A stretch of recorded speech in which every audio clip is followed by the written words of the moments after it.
Drop to the backhand. McCoy throw to first, and the Padres win. Mike Schilt and his Padres come to St. Louis and beat the Cardinals 7-4 in Game 1 of this 4-game series. So what it sounded like last night on the Padres television network with Alex and T-Bone on BK. Alex, the game wasn't really the storyline last night. They lost. We all kind of expected that would potentially happen. There wasn't a whole lot that happened between the start and the finish of the game that was like, oh, we got to talk about this to open. There was, however, something that happened in the stands, or didn't happen in the stands, that became the storyline of this one. Here's what it sounded like on the Padres broadcast. Alex, this is after the second pitch of the baseball game last night. Out of the way of a pitch up and in. Hey, Don, I'll be honest with you. I wanted to get this right out of the way. We are in St. Louis, Busch Stadium. This is not the Busch Stadium I am used to. No. Late August, early September. Usually it's packed. The Redbirds are in the race. It is a different vibe here. Yep, it's shocking. It is shocking. Not used to this ever. Everywhere we go, trying to take care of business, no matter who the team is, no matter where we're playing. And it's been playing out, guys. And obviously the road record, a big part of why they're in a playoff hunt right now. A lot of those road games have played. I don't know what that is, but that's what it sounded like last night. That's how bad it was. They on didn't the know what they were talking Padres about. broadcast. It's not the Busch Stadium that we're used to. It's not the Busch Stadium that they are used to, Alex.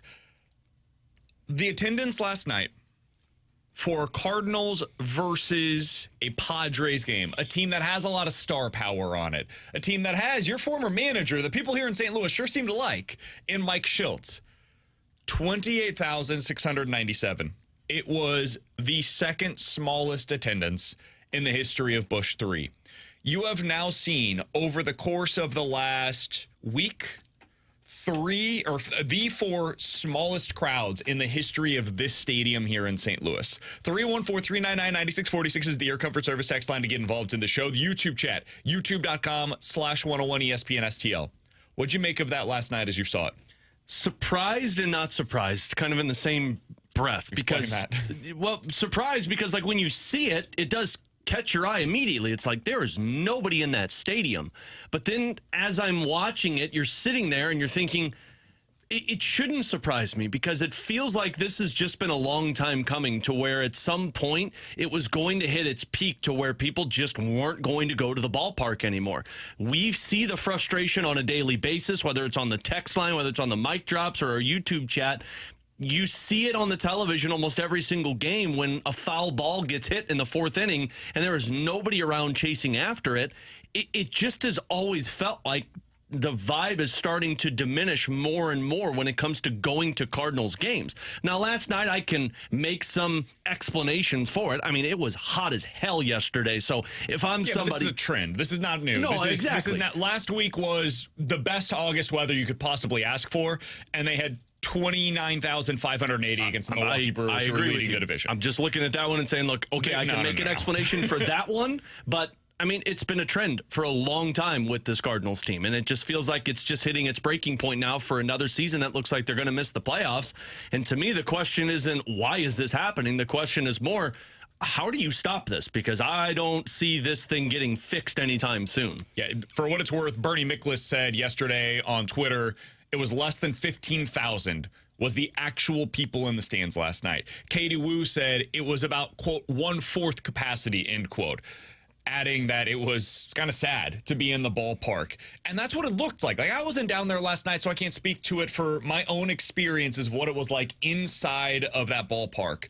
But, dude, it is a different vibe. When they are mentioning this on the opposing team's broadcast, a broadcast that isn't in town a ton with the Padres, but they do come down occasionally, basically once a year over the duration. When they are opening the game by saying, this is weird, this is different, this doesn't feel right, this is not the Busch Stadium that we know, it's notable, and that is the kind of thing that gets the attention of ownership.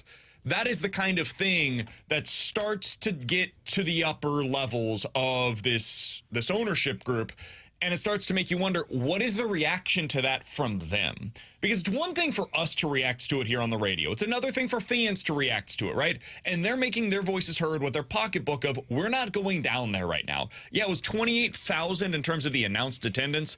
Whether it was 15,000, 13,000, something slightly above that, we can all see with our eyes, there were not 28,000 people that actually went to that game, which means probably half of those tickets that were sold, people had purchased them, decided it's not even worth it for me to spend my time going to watch this team.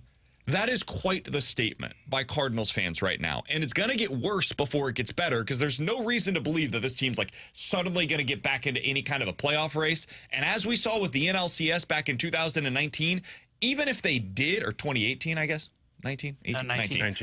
Even if they did get into the playoff race and did that again, like, it would be a response like that, where people know this is not a team that can do anything meaningful. So it's not like it's going to be a sold-out playoff atmosphere anyways if you get there. I was texting with a friend who works with the Cardinals and is down there on a nightly basis, and I won't say a name, but I was texting with him and basically said, he's like, it is not fun to go to the ballpark right now. And that's like somebody who works with the team and is around the team on a daily basis. And so, like, if that person who chose to be around the Cardinals, what do you think a fan is feeling right now? Like, there is a lot of, I don't want to leave my house to go to something like this. And I mean, they're making it known. And you ask, like, how do they feel? I mean, didn't we kind of get a little bit of how they felt when we heard Bill DeWitt III kind of laugh about it? I did want to play a little bit of audio because I went back through our archives this morning and I listened to a couple of interviews that Bill DeWitt Jr. did. This is back when Mike Matheny was fired. And I've seen these. There were some interesting quotes from that time, and to listen back to them now, I think is kind of instructive because it seems like there's been a disconnect between how the team operated in 2019 and how they are operating today. Here's Bill DeWitt Jr. from 2018 on why they don't want to go through a losing cycle. Teams go through cycles, and I don't want to go through a losing cycle. So that's why we focus so hard on the farm system. That's why we do the kind of deals that we do. We always want young players coming. We always want to have an opportunity to win. And sometimes it doesn't work out. He then continued, when asked about valuing continuity versus the decision that they had just made when he was having this press conference to fire Mike Matheny, who was over 500 when he was fired. Continuity is desirable, but when it's not working and you feel like a change needs to be made, as I felt in the general manager situation, you know, you need to act. And continuity in and of itself isn't a goal. The goal is to have a successful team, try to get into the playoffs every year, and put a team together you think has the capability and take your chances. What I really value is consistent winning. And if continuity has value in that regard, but, you know, not when it's not working. They are on pace right now to become the first Cardinals team since the 1950s to have back-to-back losing seasons. I would not consider that personally to be consistent winning. So to his point on valuing continuity but not at the expense of winning, isn't that what they're doing right now? Haven't they been doing that now? And listen, you guys know where I stand on Ollie Marmol. I don't think he's the problem. I think this stuff goes so far above him. I'm sick and tired of talking about the manager at this point. Dude, that guy, like, whatever. Whether you want to keep him, want to let him go, I don't even want to have the conversation anymore about the performance of the field manager, because the issues that are within this organization are so much bigger than that right now. And my question to you guys that I'm curious where you stand on this, how do they pull themselves out of the cycle? Because right now, my biggest frustration with the team and covering them and talking about them every day is I don't know what the plan is. I don't see or understand a coherent plan to pull themselves out of this cycle. They tried the veteran pitching staff to be able to stabilize things. And honestly, to a degree, it worked. We'll get into that a little bit more coming up in the next segment. They've tried going out and trading for future Hall of Famers. They've tried the young internal options as the core position player group. They tried stabilizing the bullpen this year, and honestly, it kind of worked. And none of that has done enough to get them out of this cycle of perpetual 500 baseball or worse. So what's the plan? And how do you get people back out to the ballpark? Because it's not as if people are just going to be like, oh, they won 5 games. I'm back. Like, let's go, boys. This is not going to get better quickly. Fans are going to need to see proof tangible proof over an extended period of time before they really start buying back into the organization. And I don't think that happens just by firing a couple of people. No, it doesn't. I mean, like, it's a totally different scenario, but like when the Blues did this post-lockout and they went through their rebuild, I mean, you went from like 2005 until 2012 before people really started coming back to the stadium. So that was a retool. The problem for the Cardinals is they don't really know where they're at right now. And I mean, first step I would say of you getting out of this cycle is you're going to have to be upfront with the fans and kind of let them know where you're going with this. And then second to that is you have to back it up. Like, I think in the past couple of years, we can say, well, the Cardinals have been upfront. They told you what they're going to do. Yeah, they did. They told you pitching, and they did back it up. But there was no success with it. I think there's going to have to be some type of difference than what you've done in the past, and it's going to have to be one of these upfront and honest with you. There are going to have to be sweeping changes in terms of front office coaching staff because it's going to have to feel like a fresh new start for fans. But there's going to have to be an honest game plan, blueprint in front of you, and there's going to have to be moves that emulate what you're saying. Like the Blues are a perfect example. They said what they were going to do. They pulled it off. I would expect people are excited for that one. I think the Cardinals are going to have to find to do that. I don't think that's bringing fans back, though. I think it's a start. Sure. I guess my question is, like, how long is this going to take? Until you start winning consistently. Because that might be a little while. That's why I'm curious how ownership looks at this right now. It's because it's going to be hard to artificially just get things back like that. I think this year was the opportunity for that, right? Like, you could have proven to fans last year was a one-off. We're going to be right back into the playoff mix, and then boom, off we go. If the young core worked out, if the stabilizing of the pitching worked out, like all of these different things, cool. But that didn't work. And so now it is no longer a one-off. You can't sell me on like that was a rarity. This is now who you are. So I don't know how you get back on track quickly if this is going to be who the Cardinals are. Yeah, I think it's probably a 3 to 5 year plan that you have to figure out. And I think it starts this offseason from a change from Pobo, GM, director of scouting. I think everything gets cleaned out, and that includes the on-field staff. And I agree it's not a marble problem, but he kind of just has to become the fall guy for a full clean. Yeah, exactly. One of many. And you get a new direction. You kind of come out and you say what you're going to do, which is probably, hey, we're going to try and reduce payroll this year. We're going to go through a youth movement. And you know what? You hope your bats are right. If you end up being right about some of these young bats, they can probably become a winning team rather quickly. If they're wrong, it's a 3 to 5 year plan of, okay, here's what we have to do. Here's what direction we're going to go. And you have to be upfront and honest about it, because what's the one thing that Cardinals fans don't like? They don't feel like the organization has been upfront and honest with them. They feel like they've been talked down to. It's time to change that narrative. And I think that's where it starts for the St. Louis Cardinals, to get back to that, to where you fill up this stadium. I think they can potentially do it in a year or two. More likely outcome is it's probably a 3 to 5 year plan. 314-399-9646 is the Air Comfort Service text line. One quick text on this from the 573. BK, totally disagree with your assessment on the differences between the Blues and the Cardinals. I bet the Blues get a ton of support this year because of the way that they've gone about it. Possible. There's also significant differences in terms of the number of games that are played. 40 home dates essentially for hockey versus 80 for Major League Baseball. There's a huge difference in terms of the capacity. It's like 20,000 essentially. Let's just do round numbers. 20,000 for Blues, 40+ thousand for the Cardinals. The Cardinals are already getting more in terms of the attendance right now than what the Blues would get on any given night. 28,000 last night was a low point for the Cardinals. That's exceeding capacity for the St. Louis Blues. So there are huge differences in the way that they go about things. Just the business models are not apples to apples. The other thing is, one's a capped league, one is a non-revenue sharing league for the most part. It is about what do you make? How do you reinvest that into your team? So I think it's kind of hard to be able to compare the two and how they operate. It's not apples to apples. So I do think that's an important thing as well.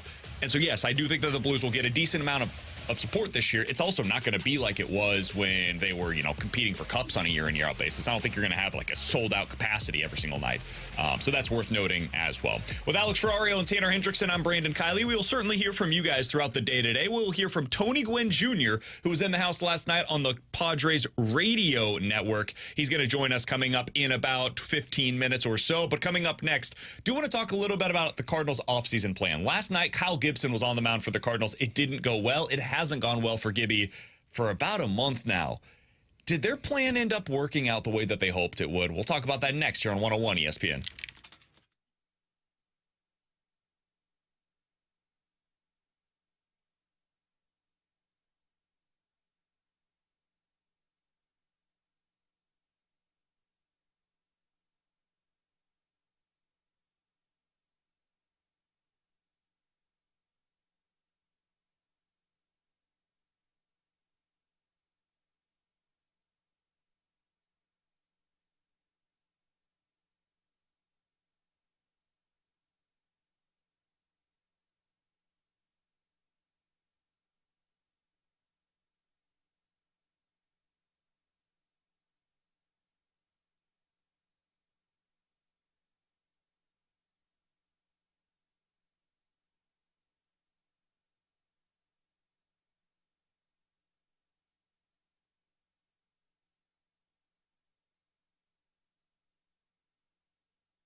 Infield has to come in. There's nobody out. Here's Bogarts.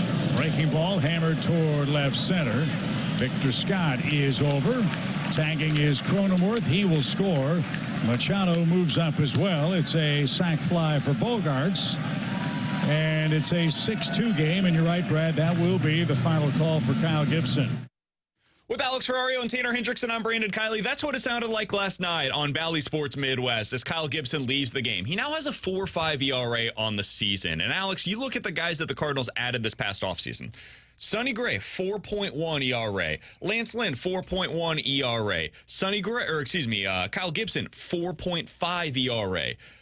In some ways, this is what they probably should have expected. Like, if we go back and looked at the projections for this season, I bet you that's pretty much in line with what they were projecting for Kyle Gibson and Lance Lynn. Those guys have started a ton of games for the Cardinals. They've ate the innings that the Cardinals needed them to eat, and they've pretty much given you the production that you were looking for. Sonny Gray is the one that's been disappointing relative to expectations. A 4.1 ERA is not what anybody should have been predicting for him. And if you look at all of the advanced numbers, they all suggest, hey, super unlucky. The home run balls got him in a way that nobody could have predicted. It's an outlier season, and it hopefully will get better down the road. But the numbers are what they are, and ultimately you can't take back the earned runs. Those matter. He gave up 20 home runs so far this year in his 24 starts. Like, you can't just wash that away. That exists. That's a part of what the story is for the Cardinals in 2024. And so as I look back at the Cardinals pitching plan from this offseason and how it's worked out for them, or if it has worked out for them, I want to take a listen to what Michael Gersh had to say on this subject when we talked to him, Alex, on opening day. So that way he can lay out what specifically their plan was, and then I want you to evaluate after listening to him whether or not you think their plan has worked. There are different teams in different...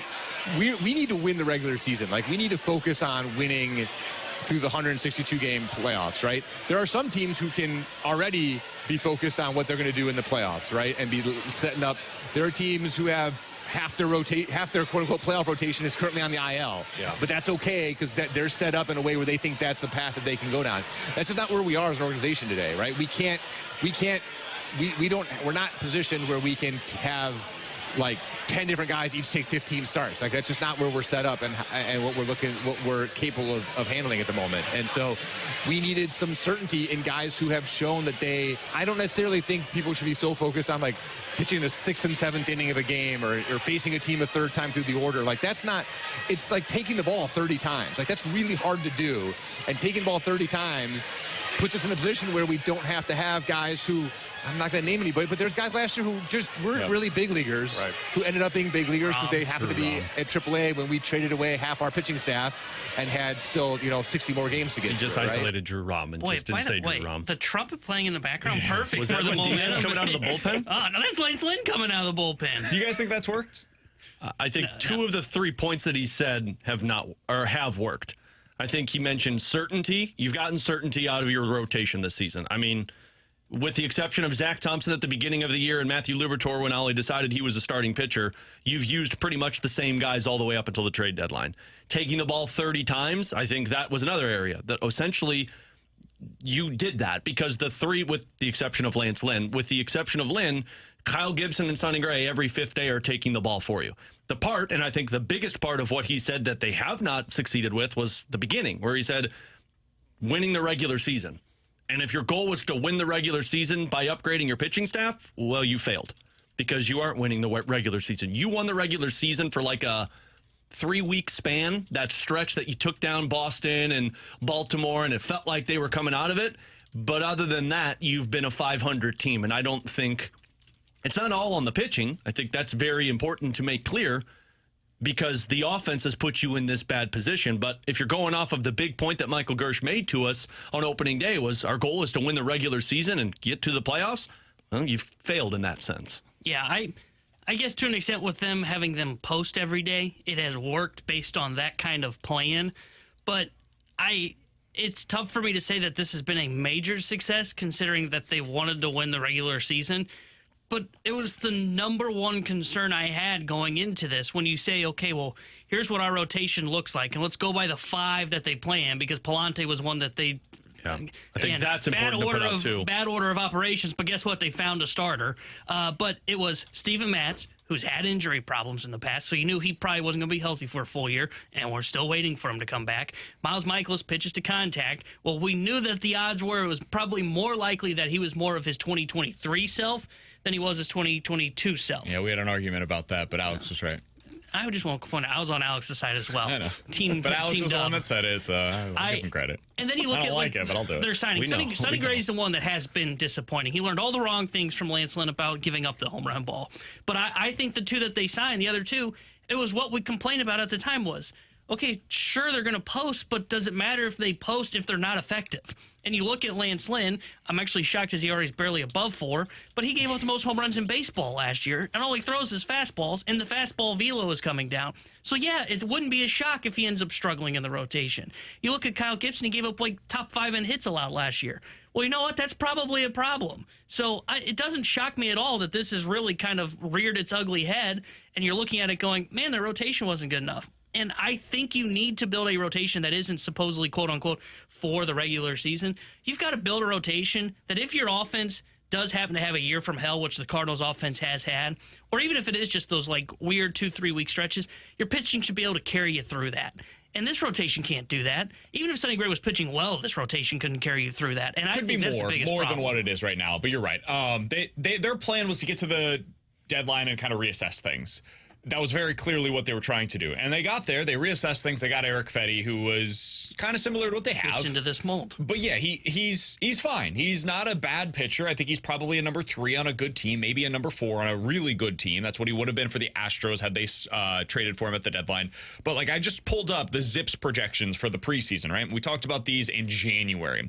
They had Sonny Gray at a 3.5 ERA. They had Kyle Gibson at a 4.5, which is exactly where he is right now. They had Lance Lynn at a 4.45, which is basically the exact spot where he's at right now. The projections lived up. The only thing that has disappointed for the Cardinals is, in terms of the rotation, Sonny Gray. They didn't have the number 1 starter that they thought they did, or front-end starter, whatever you want to classify him as, that they thought that they did. And Sonny's everything other than the earned runs and the home runs, those two things, which are big, they matter, has been exactly what the Cardinals predicted it to be. Strikeout rate is like top 5 in Major League Baseball. Walk rate is incredibly low. He's been really good in almost every area. Unfortunately, home runs count, and they put runs on the board. And for Sonny Gray, that's been the single biggest issue for him this season. And it's inflated from like a 3.5 ERA, that was the projections, to around a 4 ERA, which is where he's at right now. So did their plan work? I suppose. I mean, what they really wanted was 20-plus starts out of all of these starters, and they've gotten that. They've received that. What didn't work is the offense. They thought they were going to have a rotation that would stabilize things and an offense that slugged their way into contention. And the truth is, the rotation has mostly held up its part. I think Miles Mikolas has really been the single biggest issue in this rotation, and I don't think there is a close second. The offense is bottom 5 in Major League Baseball. And if you want to look at what went wrong for the Cardinals in 2024, if and when we have their like end of season postmortem, it's going to be the fact that they never hit. They never hit up to expectations this season. And so that, to me, far bigger of an issue for the Cardinals in 2024 than what they did with the rotation. That being said, I do think a unintended consequence of this, or maybe intended consequence of it, is that you still don't know what you have in your young pitching. That's what I was going to say. They fell into Palante, but otherwise, like, I have no idea what they have in AAA with Graceffo or McGreevy or Bursay or any of those other guys, and that's a huge problem because next year, the guys in AA are going to go up to AAA, and you don't know what to do with your AAA starters. They don't have a role for you right now or potentially in the future. So.